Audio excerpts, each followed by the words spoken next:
I think the first thing we can learn about the writing of Abdulrazak Gurnah is that he is a universal writer. He is committed to the big stories. Historically, he's committed to articulating issues of displacement, of violence, of belonging, of colonialism. He's also deeply committed, and this is very important to understand, to expressing this sense of individual autonomy and individual freedom. And both those things, both his commitment to the individual and his commitment to expressing large historical processes, are fundamental to understanding his aesthetic and the way he approaches writing and the kinds of stories that he wants to tell.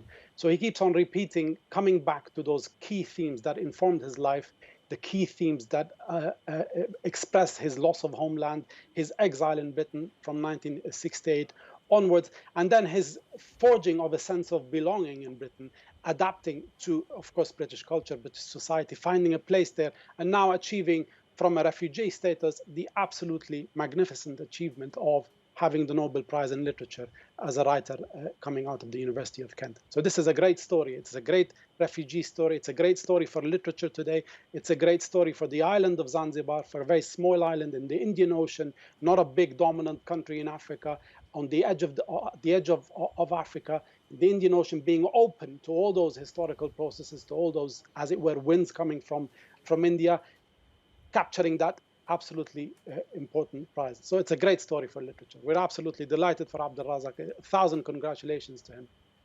And it's a very important moment in global world literature and post-colonial literature.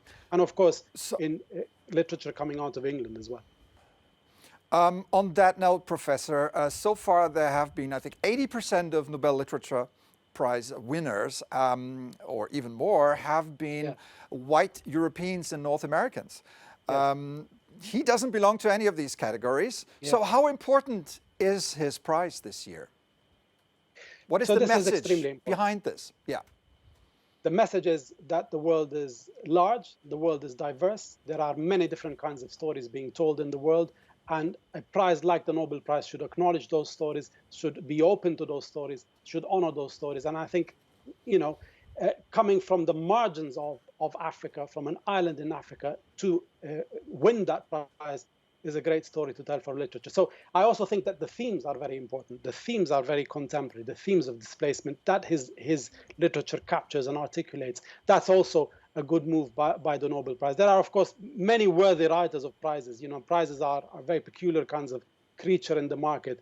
But it's important that they recognize his craft, his exceptionality as a writer, his commitment to literature, to the literary imagination, and his commitment to telling the stories that he cares about most, which are the stories of individuals coming out of Africa, coming out of the continent, and trying to make a living somewhere else, missing home, missing homeland, but also adapting as well. So it is a great story. There is, of course, a perspective about the 80% not coming out of being literature, European literature, white literature.